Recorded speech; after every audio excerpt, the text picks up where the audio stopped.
Moving from academia to industry is challenging. Dear listeners, welcome to the Life Career Job Podcast. Join us as we explore the inspiring journeys of STEM PhD scientists who have successfully transitioned from academia to the dynamic world of biotech, biopharma, VC, and beyond. Discover the diverse roles of our guests as they open up about their current and past positions. They shed light on their day-to-day responsibilities, the impact of their work, and their work-life balance. Whether it's in research and development, leadership roles, or even investment banking, each episode provides a unique perspective on the thriving opportunities within these roles. We'll also bring you expert advice on everything from how to dress for an interview, how to negotiate your employment package, how to ask for a promotion, and beyond.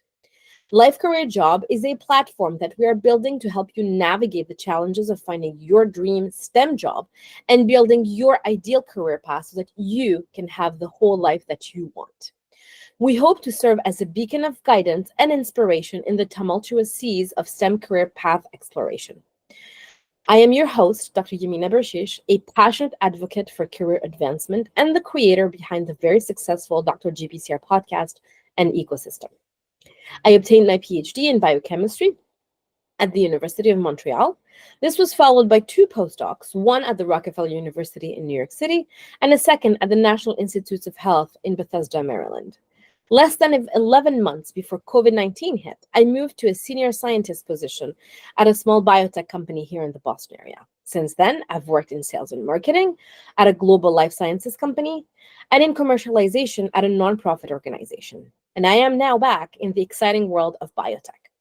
I've also established Dr. GPCR, a not-for-profit ecosystem dedicating to uniting stakeholders with a shared interest in G protein-coupled receptors, also known as GPCRs. GPCRs are a family of proteins that allow you to see, smell, and taste, and are also targeted by almost 50% of FDA-approved drugs. Driven by a mission to improve human health through collaboration and innovation in GPCR drug discovery, Dr. GPCR serves as a nexus for scientists and stakeholders from academia and the private sector, fostering dialogue and catalyzing progress in this vital field. With Life Career Job, we aim to empower you, STEM PhD professionals, in your career journeys. In the episodes to come, I will have the privilege of engaging in candid conversations with guests from diverse careers, each offering invaluable insight and wisdom gained from their personal journeys. Together, we would unravel the intricacies of career trajectories, sharing practical advice and inspiration to embolden you in forging your own path towards professional fulfillment. As we launch into this exciting endeavor, I invite you to join us on this journey of discovery. Subscribe to our podcast on your preferred platform and explore our website, where we endeavor to extend our support beyond the confines of the airwaves. Stay tuned for more as together we navigate the boundless horizons of career and life fulfillment. Until next time, stay safe.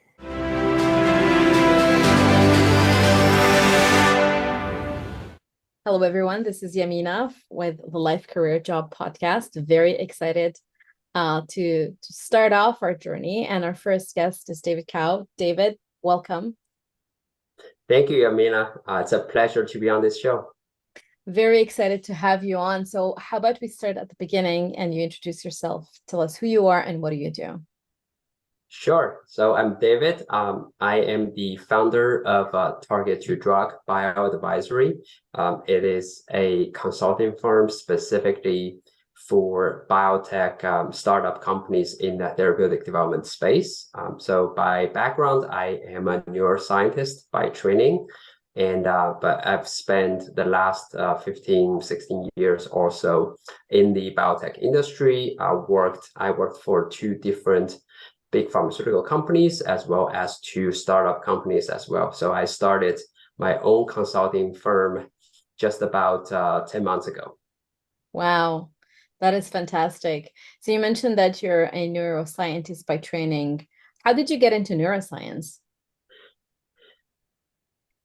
I would say a little bit by chance, because my undergrad major was biochemistry. So when I came to the United States about 23 years ago, I enrolled in a PhD program in molecular biology. But the lab I ultimately chose for my PhD study was really focused on neuroscience, in particular neurodegenerative diseases. So that's how I actually got into this field. And I have to tell you, over time, even though I came in and out of neuroscience field, but that remains my deepest passion.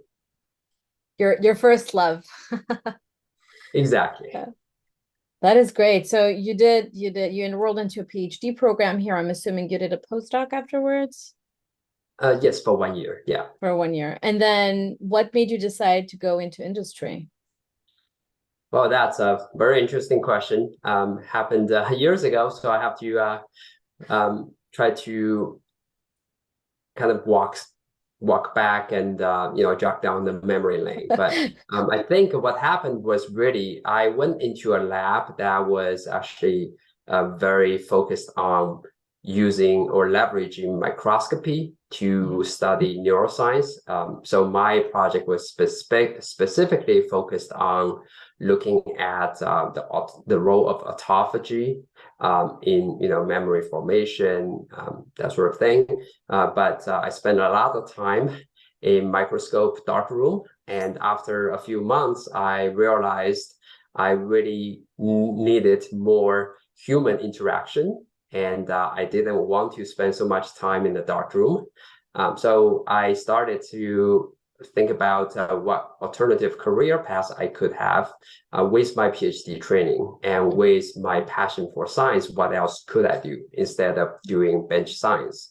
So that's how I kind of started exploring various career paths, and ultimately I landed on really focusing my energy on the business side of biotech. That is by way of obtaining a full-time MBA, then go into the business side. Interesting. When you were exploring what to do with your PhD, what were the, if you remember this, and I know I'm taking you down memory lane, so bear with me. And I think it's No important because worries. sometimes I want to say, maybe I'm talking about more myself.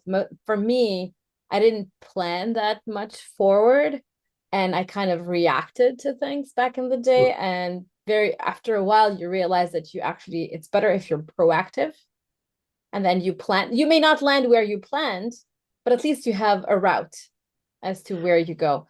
Do you remember at the time where you were thinking, okay, I don't want to be in a dark room with a microscope, I want more human contact?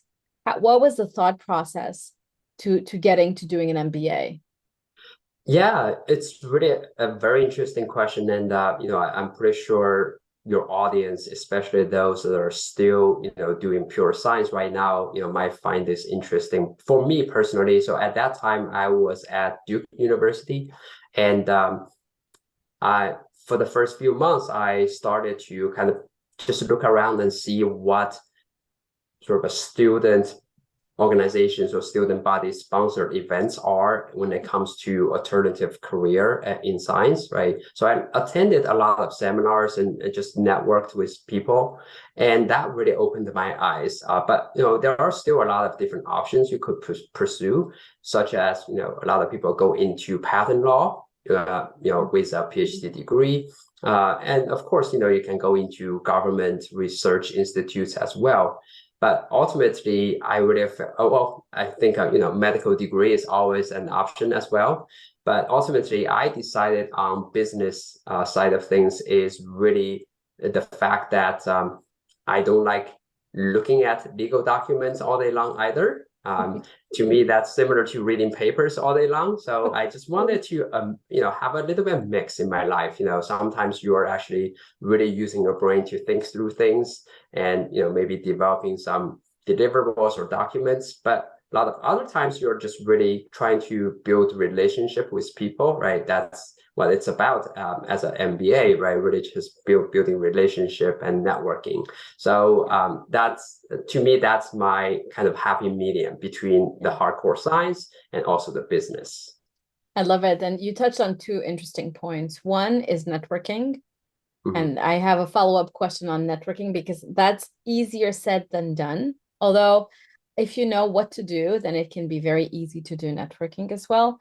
And then it goes back to your desire to be in touch with humans and talk science with others. And I think you very quickly identified that the business side of science would allow you to satisfy your hunger on a scientific level, but also on a human level to have conversations with people. So let's Mm. go back to networking. When you were starting to reach out to people and you learned about potentially going to an MBA, what did networking look like for you then, and what does it look like today? Oh yeah, absolutely. It's been a while, but I have to say at that time I really didn't understand what networking really should look like. Yeah. So I'm pretty sure I made a lot of mistakes. But I think in essence, what I realize now is that back then, right, I didn't do enough of it. Otherwise, my path and my career so far might look very different Yeah. from what actually transpired.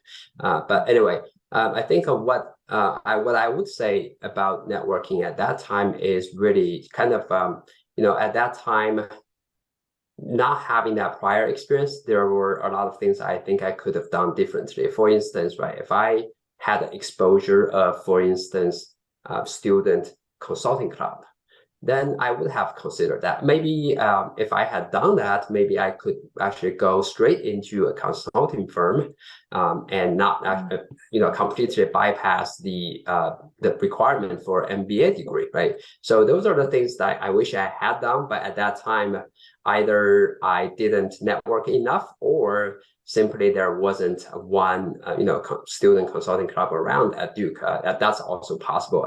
Honestly, I just don't remember. No, that's not definitely not a problem. And I think it's a great way of thinking about it, because I think as PhDs we are conditioned to train and train and train and train more.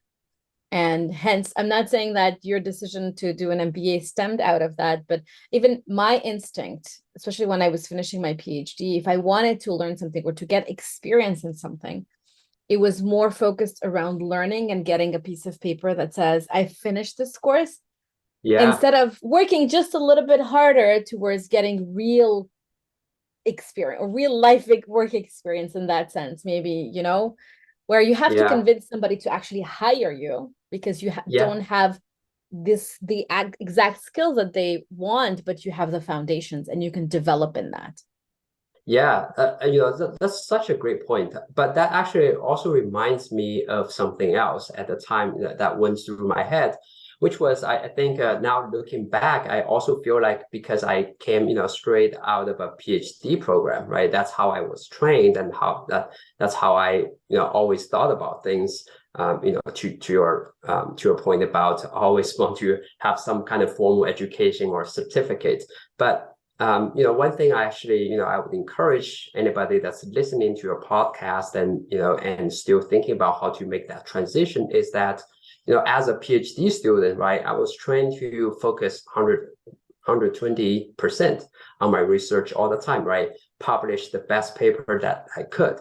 But as you start to think about alternative career with your PhD training, I think, you have to kind of get out of that thinking and start to really allocate your time wisely, right? And that also takes certain type of either PhD or postdoc advisors to really, support you in whatever you do, right? Some PhD advisors might not be so supportive, right? Because some of them might think if you're not pursuing a pure academic career, you are a failure, and that might just not be the right environment for you to start exploring. No, no, absolutely. I think great point on that end as well. So and how do you network? Actually, let's put a pin in the how do you network today, because this is what we're doing right now. This is a way of networking as well, and we can talk about it a little bit later. So you complete your MBA, and then Mm. what next? How do you go about, with that additional degree in your hands, how do you go about your career? Yeah, it's really interesting because when I went into MBA, very quickly, everybody taught me that when you are doing a full-time MBA, it's the best time for you to pivot your career, right? If you wanted to do something that's completely different from what you used to do, that is the best opportunity to do so. Mhm. Now, I definitely had an open mind when I entered into my program. But after, I would say maybe 5, 6 months, I realized while I enjoyed learning about different kind of business disciplines, right? But deep in my heart, I still really like science, like and life science in particular. So I actually wanted to stay in the biotech industry. And like I said, right, maybe just go from the science side to the business side. So that's how I kind of, decided in terms of overall direction of my post MBA career. But whether that's working for a biotech or pharmaceutical company, or just working for a life science consulting firm, right? I didn't really differentiate those two kind of career options too much. To me, I'm still in that industry, but I am applying both my kind of scientific knowledge as well as business acumen to the real world problems. Yeah, yeah. So what kind of job did you go into right after? We're trying to. Yeah, so I went into consulting, and to me, as I think it's really half by chance, half by design. Half by Okay. chance, what I meant by that is when I graduated from business school, that was actually just about a year or two after the financial crisis back in 2018, right? I mean 2008. So a lot of pharmaceutical companies were really tightening their belt, and it was not actually very easy to find a full-time job. With my background, interestingly, because a lot of them actually valued more kind of functional background in terms of like whether you have finance or marketing background, rather than your actual science related background. So I didn't feel like there was any good opportunity to go into a pharma right away at that point. On the other hand, consulting companies actually don't really care what kind of disciplines you had before, right? They really care about whether you're smart and whether you have a good work ethic and whether you're teachable, right? If you have those three things, they don't really care. They'll take you in a heartbeat. Again, great point for those thinking about going into consulting. And you're right. And I think these especially these larger consulting companies go directly into universities, into the PhD program, where you get to meet them, and if you fit their selection criteria, then right out of your PhD they scoop you up, and then you can build your career from there. So Yeah. you spent some time consulting, and then what happened next?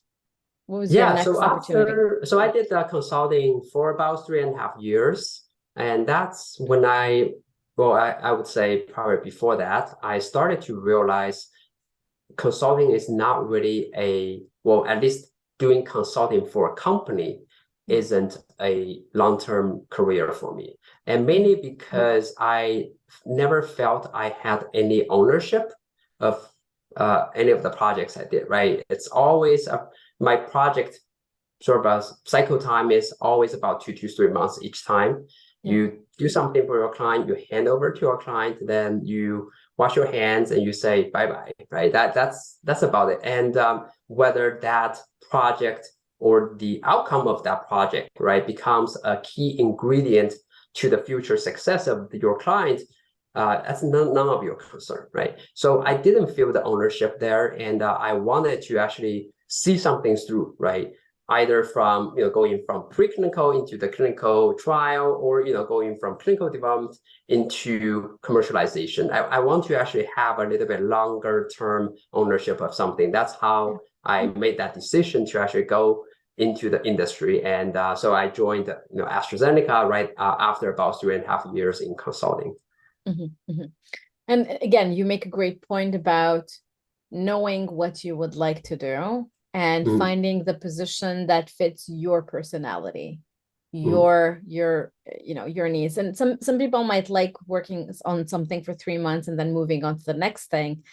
But I feel like as PhDs to some level, and who have done bench science, you put your heart and soul into it, and you really want to see it succeed.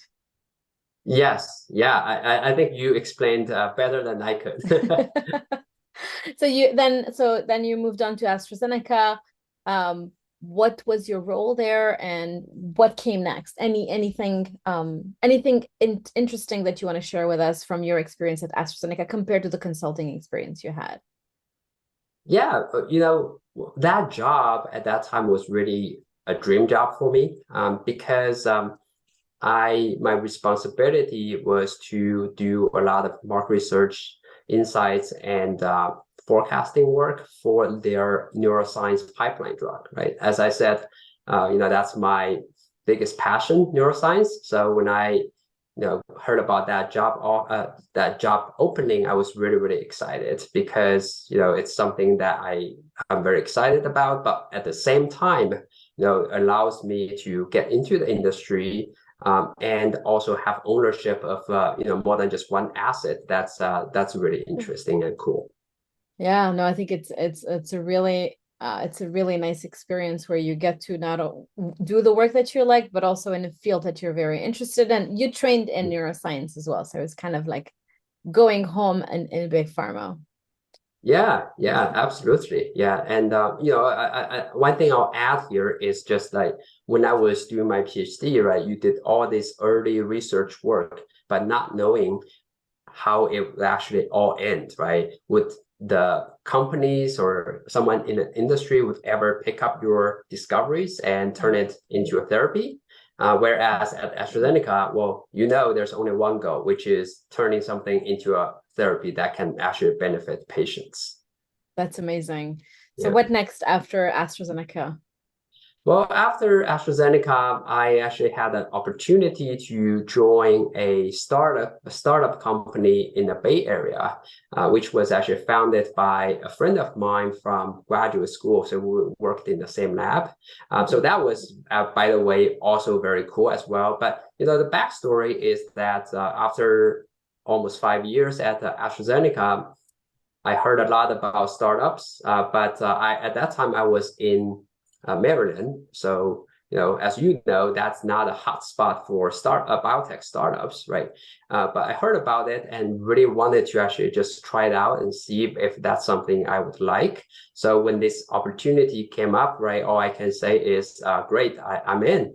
Also, I always loved California, climate as well. So that was a perfect opportunity to actually move to the West Coast. So the rest Yeah, is the history. history. Yeah, I'm smiling because you mentioned Maryland. So AstraZeneca in Mm-hmm. Gaithersburg, my best, if I remember correctly, right in front of Mm-hmm.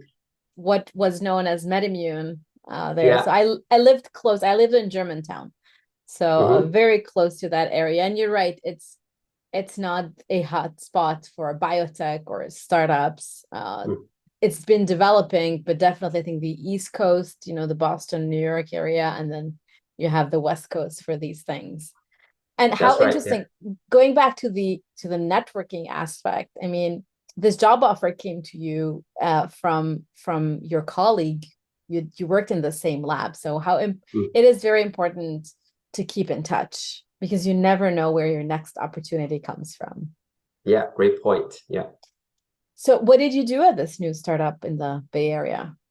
It's a very interesting position. I guess formally, my role is was really in corporate development, but like you, so I was employee number 7.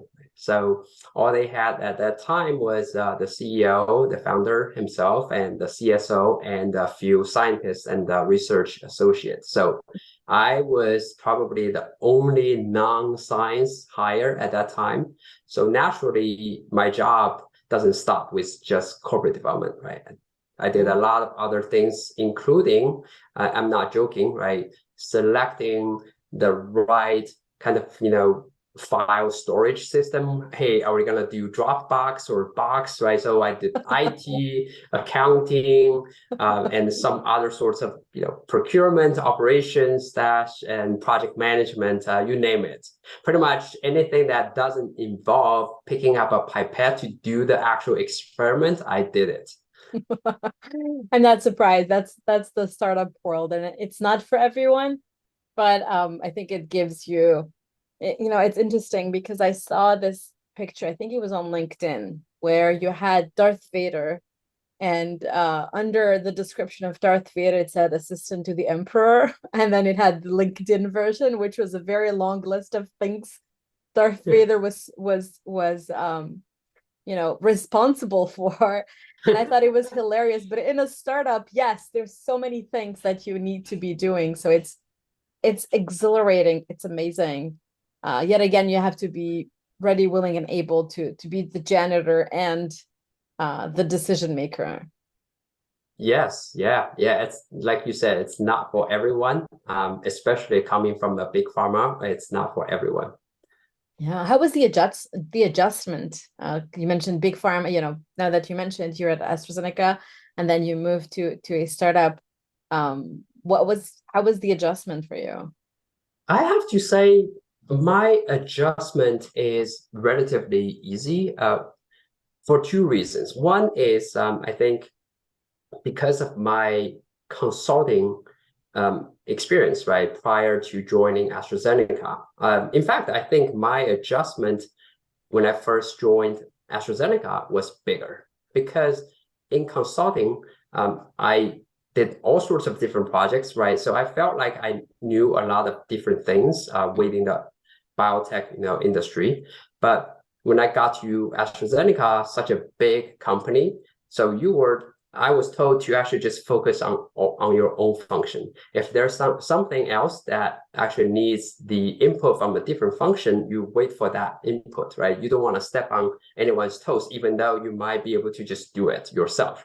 So that was quite a mentality adjustment to me. Whereas when I went to a startup company, because my consulting training, like I felt like I could just do anything if I have the time to learn, right, something new. So that's number one. Number two, I think before I went in there, my interview process focused a lot on the flexibility, right? Like whether you are willing to roll up your sleeves and just do different things that are required of you, given it's such a small startup company. So mentally, I was already very prepared for that kind of transition as well. So when it happened, it just happened very naturally. I love it. I love it. And there's a lot of great points in there.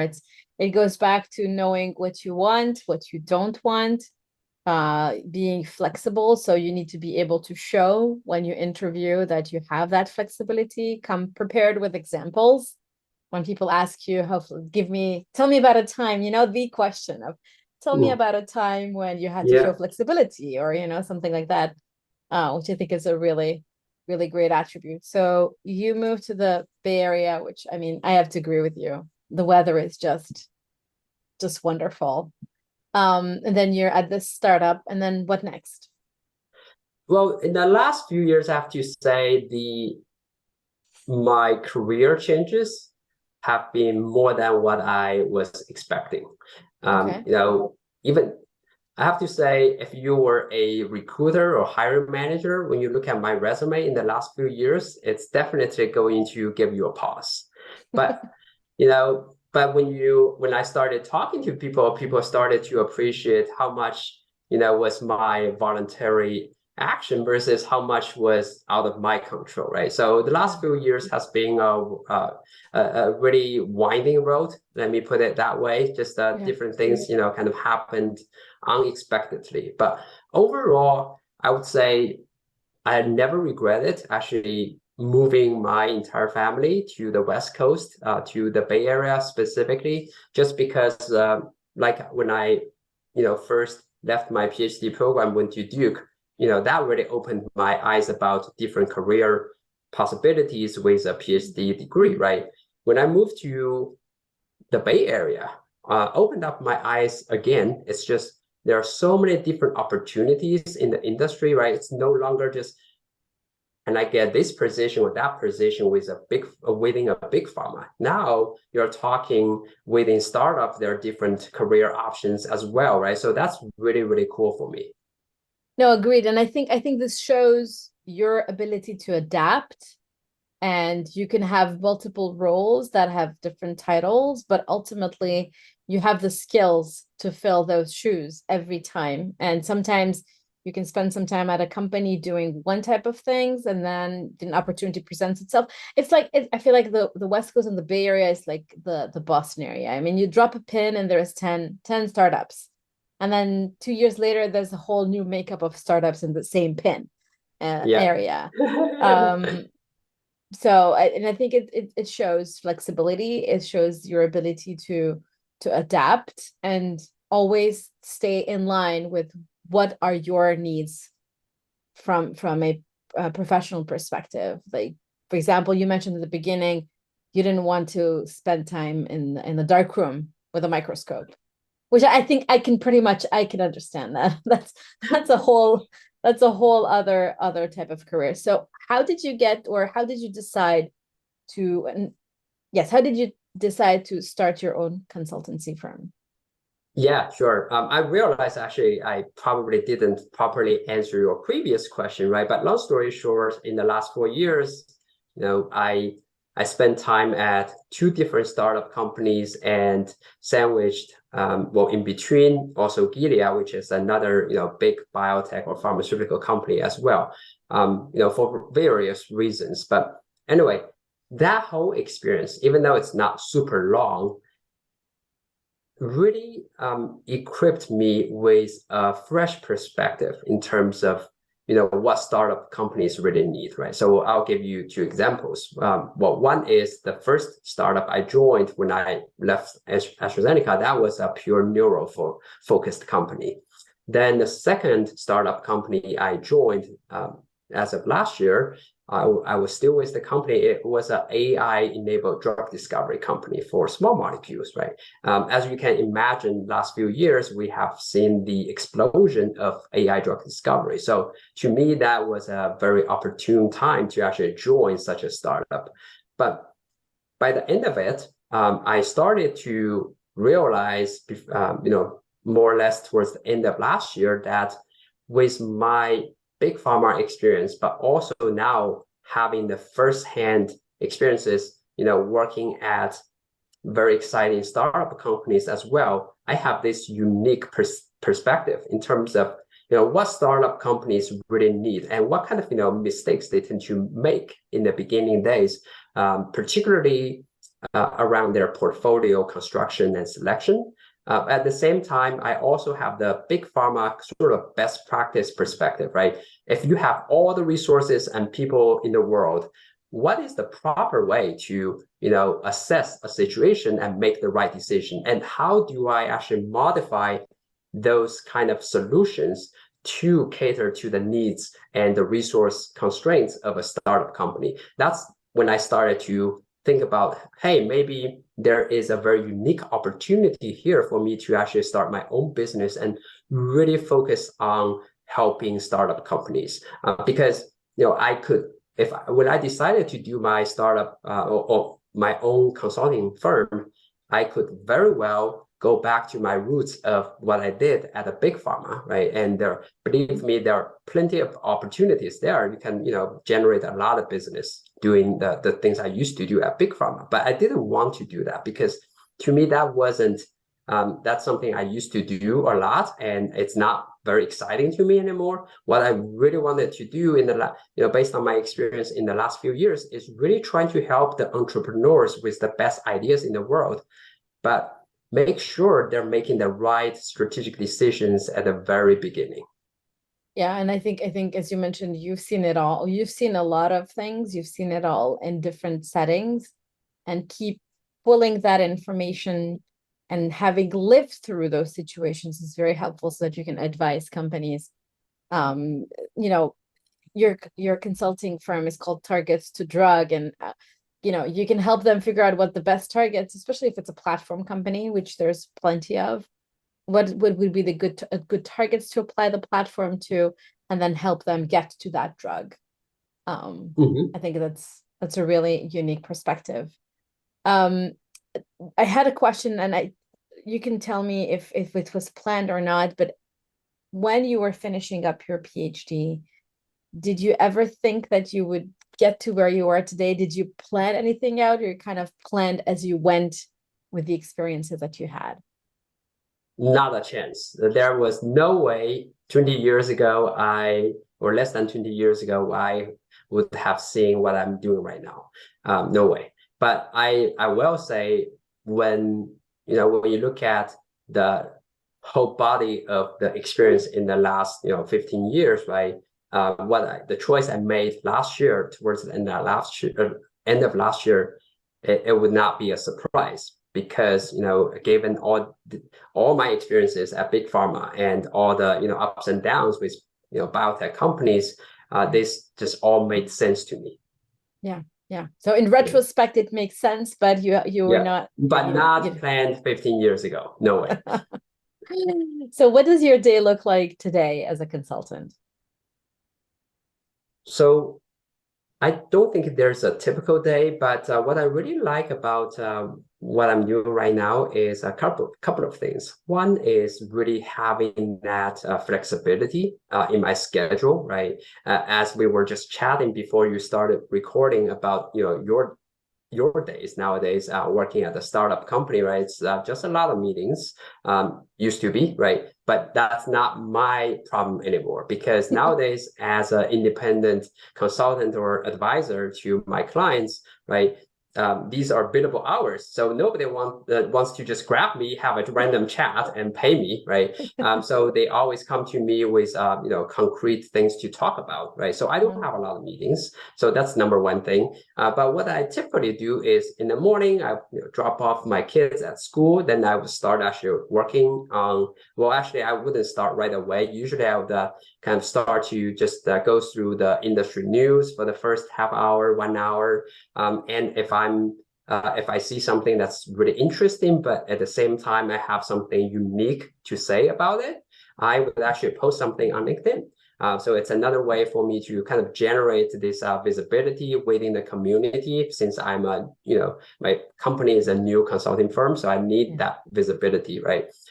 Then I would start actually working on client work, for probably about 6 or 7 hours, until later afternoon. I have to go pick up my kids from school, and if they have school activities, and I'll take them to different activities, which I really like. If you were actually working for a company, obviously you won't have the same kind of flexibility. People are expecting you to write them back right away if they send an email, right? So that's a really nice thing about my job. But after they go to bed at night, then I would actually open up my laptop again, and if there's more work to be done, I will do it. But that's how I like to roll.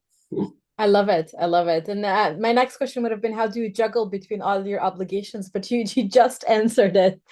Yeah, that's being independent. That's a great way to actually try to help you juggle different responsibilities. Yeah, yeah.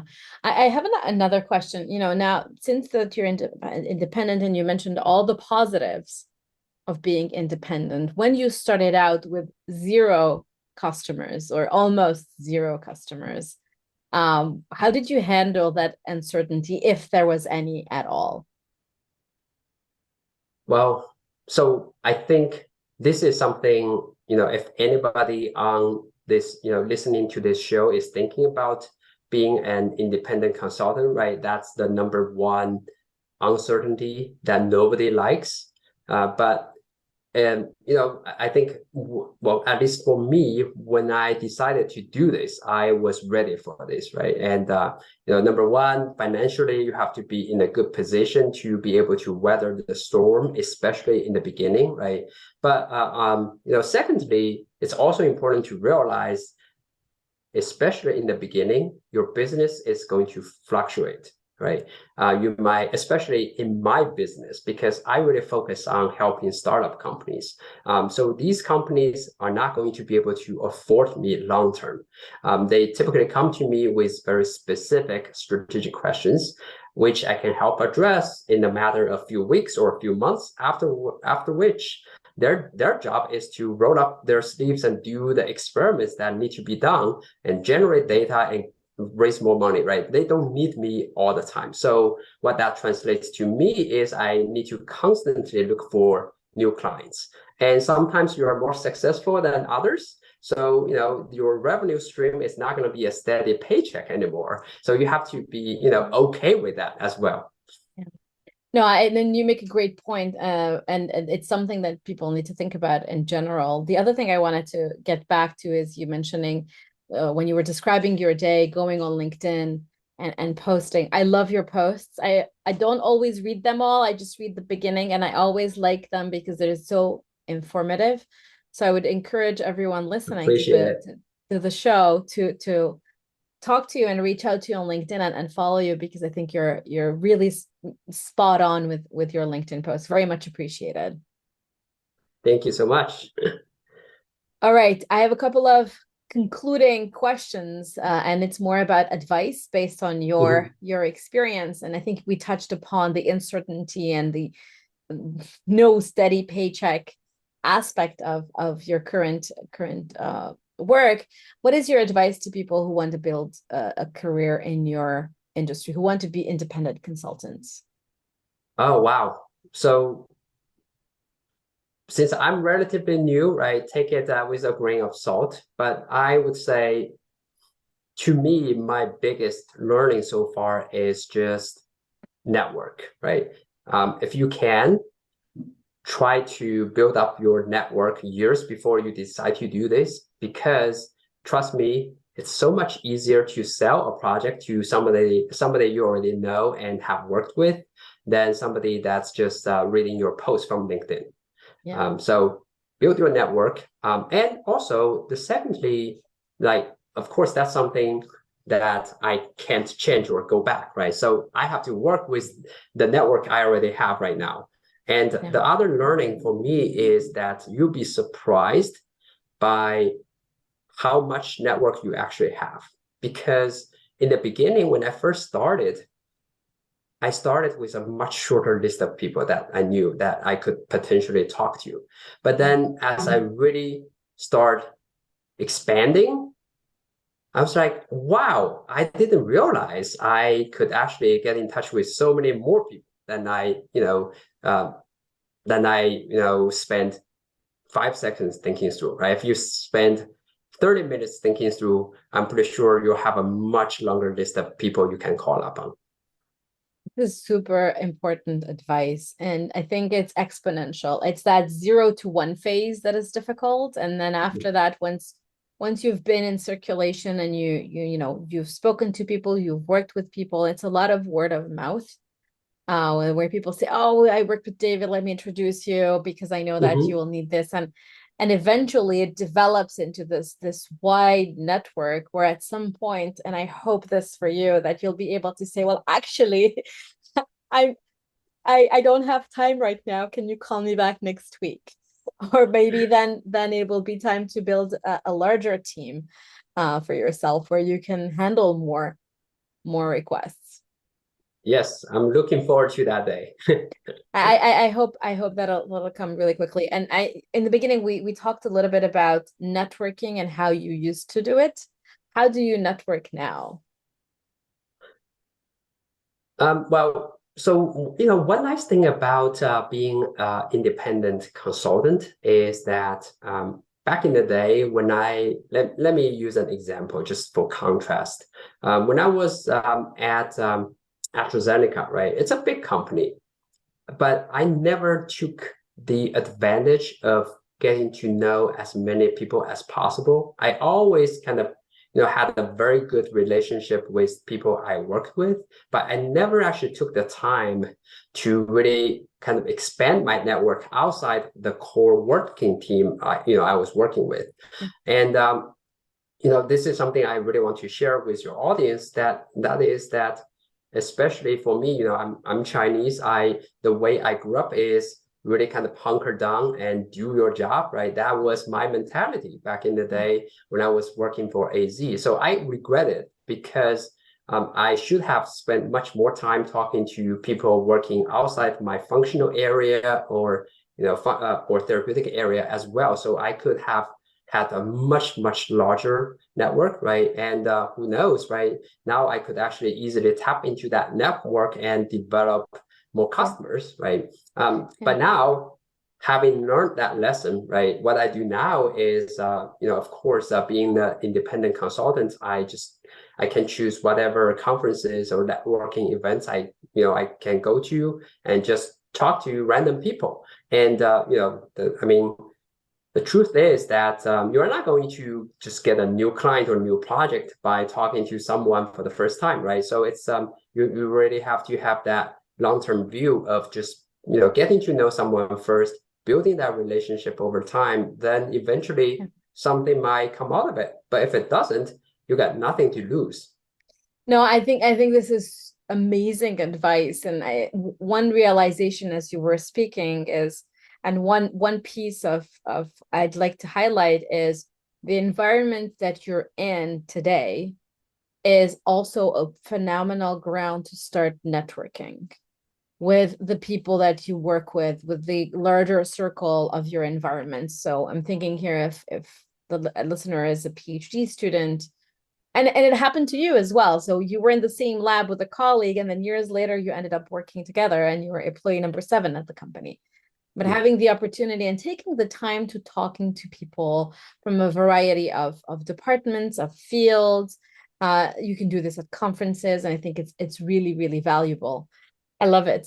You touched upon, going back in time, and my next question is pretty much there. So, if you could go back in time, what advice would you give yourself beyond network more? And how far back would you go back in time? So network more definitely would be my number one piece of advice. But after that, I would say really pay attention to the culture of a team, right? So I'll expand on that. I think, early in my career, like most people, I really focused on getting that next promotion, a bigger title, bigger responsibility.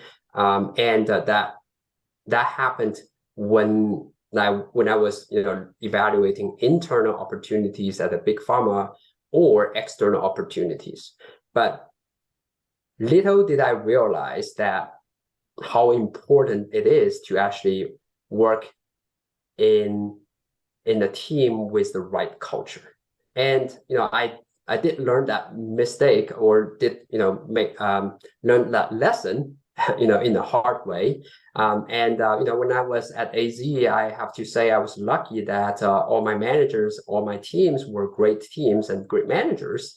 So I didn't have to worry about it until one day when you walked into an environment that is just not very, conducive to your learning and development, and that is not very supportive. Then all of a sudden you started to realize, I would rather have a smaller title. I would rather have a pay cut to actually have a much better and a much better team with much better culture, right? And you actually enjoy working with them. That would be my advice. So don't pay too much attention on the title or compensation. They're still important, but also pay attention to the culture of the team that you are going to join.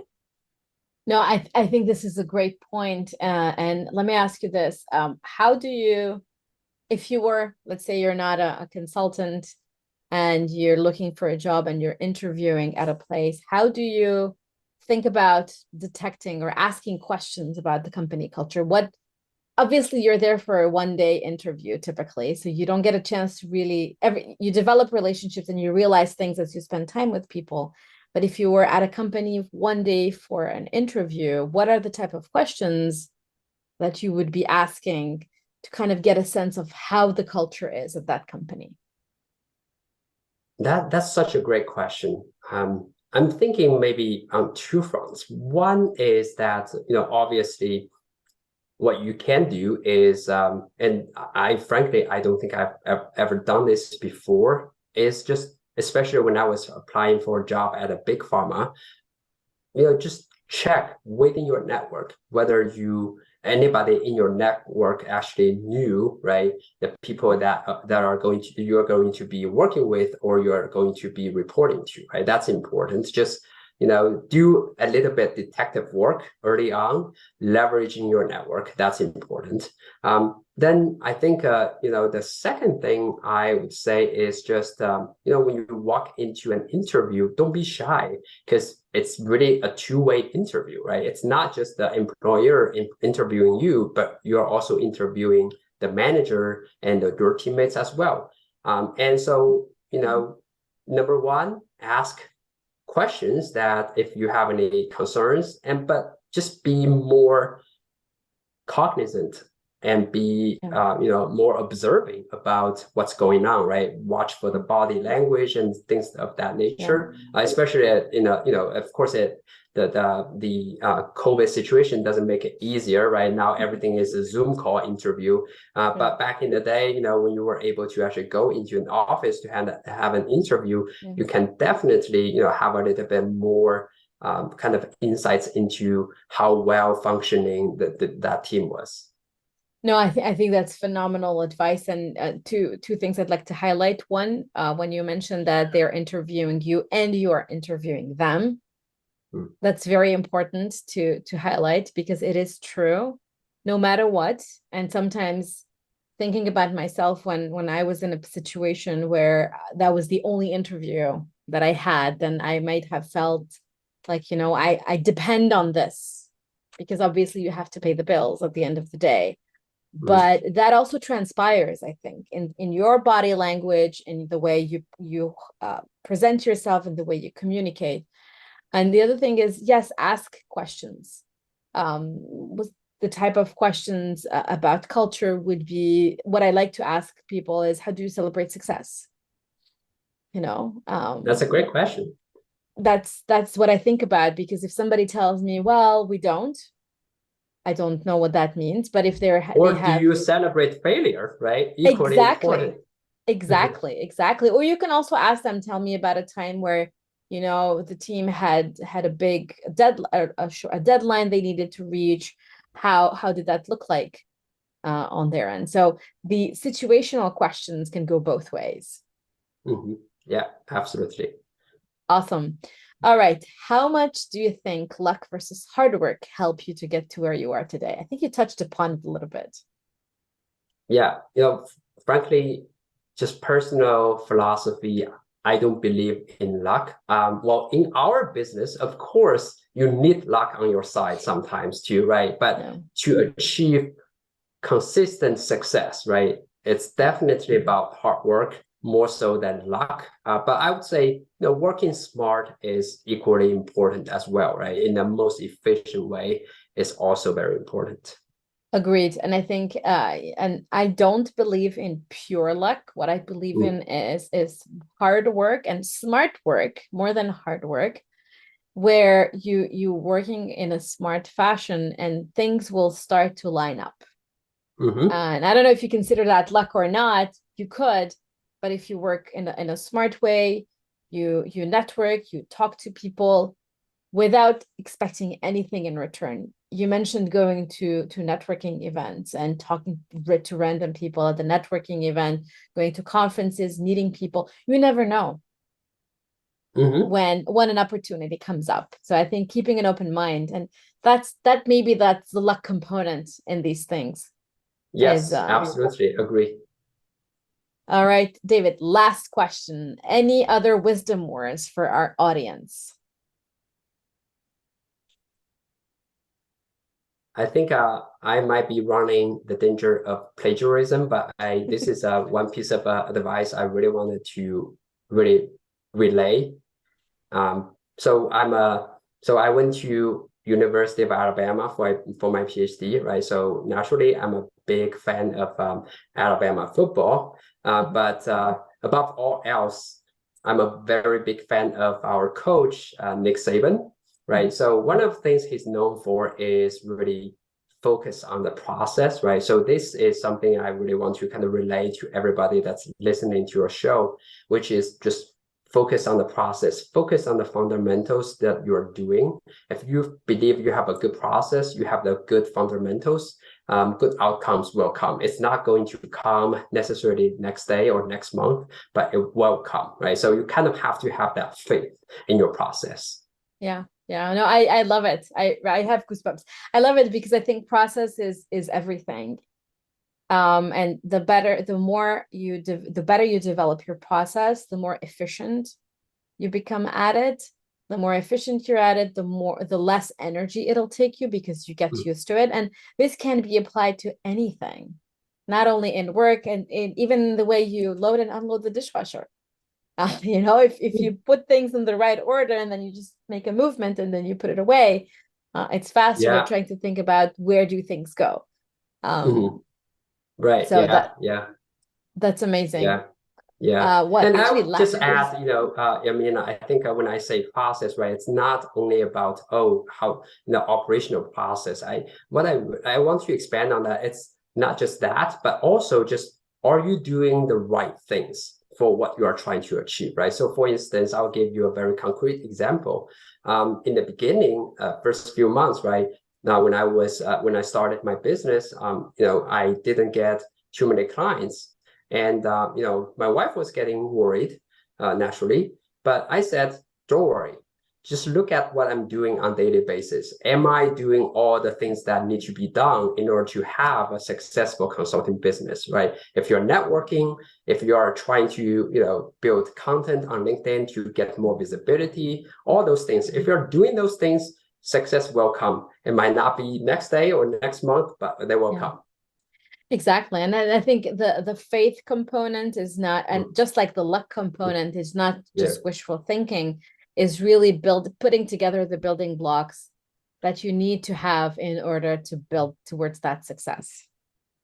Yep. So maybe my dishwasher, maybe my dishwasher example was not the best. But then again, if I put it into context, the faster you unload the dishwasher, the sooner you can get back to customers, or you can get Yeah, back to analyzing I love data, it. or Yeah. so it's all interconnected. Yes. Fantastic. Thank you, David, for your time. Please don't go anywhere. I really enjoyed our conversation. Thank you, Amina. Moving from academia to industry is challenging. Dear listeners, welcome to the Life Career Job Podcast. Join us as we explore the inspiring journeys of STEM PhD scientists who have successfully transitioned from academia to the dynamic world of biotech, biopharma, VC, and beyond. Discover the diverse roles of our guests as they open up about their current and past positions. They shed light on their day to day responsibilities, the impact of their work, and their work life balance. Whether it's in research and development, leadership roles, or even investment banking, each episode provides a unique perspective on the thriving opportunities within these roles. We'll also bring you expert advice on everything from how to dress for an interview, how to negotiate your employment package, how to ask for a promotion, and beyond.